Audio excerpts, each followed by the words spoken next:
definitely some real affection between the two men, and they corresponded and really had these scientific principles in common.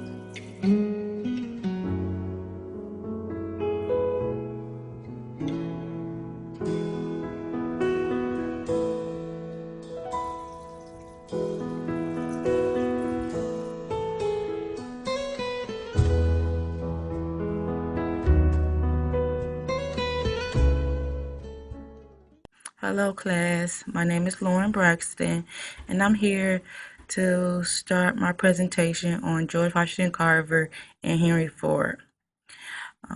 Both were educated, as you see, similarities. Um, they went to different colleges, but both were very into learning and receiving an education. George Washington Carver and Henry Ford shared a vision of a future in agriculture, so that products will be put to new uses and to create new products and industries. Properties of soil and the potential alternate crops was something that they was basically focused on to use something. Both George Washington Carver and Henry Ford were interested in mainly peanuts and soybeans, and they was interested for to so they could produce plastic, paint, fuel, and other products for their own vision. George Washington Carver, as many know, wanted to use it for other health reasons, and Henry Ford wanted to use it for car industry reasons.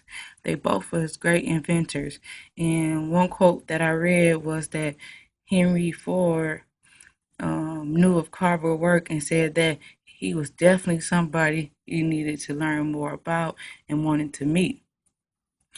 But he was so interested in Carver was because of his fame for his research. It all started that George Washington Carver became famous for his research in many uses of peanut. As we read throughout the class, we knew that peanuts and soybeans and other plants was used to heal the body, that George Washington Carver wanted to use and to make healthier crops.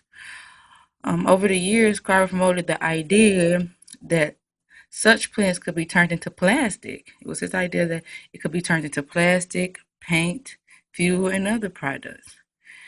It's so many similarities against these two men, and they both was great inventors, and they also had um, other things in common, like chemistry. And chemistry is just the term that we use to describe um, scientists, agriculture, and industries list who was determined to put chemistry to work to find non-food uses for agriculture surpluses. One of the prime backers of chemistry was Henry Ford, and they both wanted to find ways to find to use agriculture for other reasons.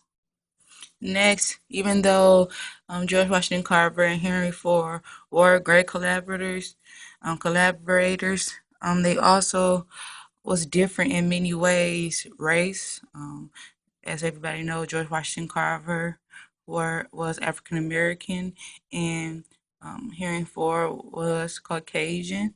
Um, George Washington Carver was mainly focused on health, education, becoming a teacher, and trying to improve farming.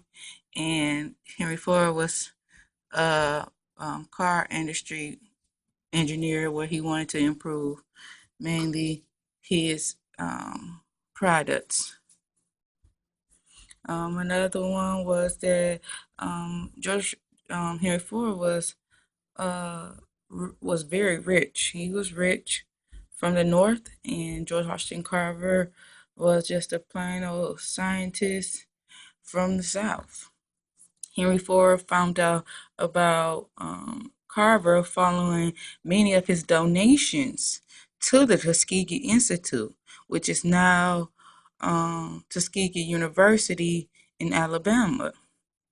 And when George Washington Carver was at Tuskegee, he promoted to use crops rotation and planting, such as nitrogen-rich crops like peanuts, as we all know, sweet potatoes, and soybeans. And this was to improve the farmland by years of raising cotton. And he thought that in doing so, he also could find and work on hundreds of new ways and to bring new uses for these crops, such as what I stated: peanut, sweet potatoes, and soybeans.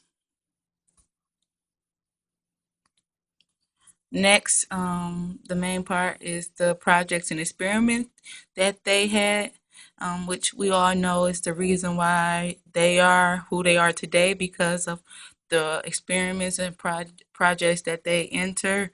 One of them was biofuel. Um, it's a vogue as Americans seek to reduce its dependence on foreign oil. So basically, biofuel is just something that reduce its dependence on oil. And they both collaborated on that. Besides that, Ford had worked on creating plastic cars and car parts deriving from soybeans and these other crops that George Washington Carver was really famous for using to bring up new uses. Ford had also long believed that ethanol or grain alcohol should be produced as an alternate fuel, in which we see today is really coming to be a part of um, our nature right now, because a lot of people is trying to get away from that and trying to use alternate fuel instead of the same oil. Um, by the late 1930s, Carver and Ford was corresponding on a variety of subjects, including new industries uses for these crops like soybeans and other plants. Ford had also met with Carver in Dearborn, where he was going to school at, and Ford also came and visit Carver at Tuskegee to work on these projects and experiments. They both believe that petroleum supplies will one day become limited, and both promoted the alternate use of soybeans before used to make car parts in the 1930s, which was great also. Um, a major event was in 1942 when Ford showcased a car which had a plastic body from soybeans attached, um, which was mainly weighted 30% less than a steel car and was more flexible and durable. So that was one big experiment car that they both worked on. The experiment car was also equipped to run on ethical oil rather than gasoline.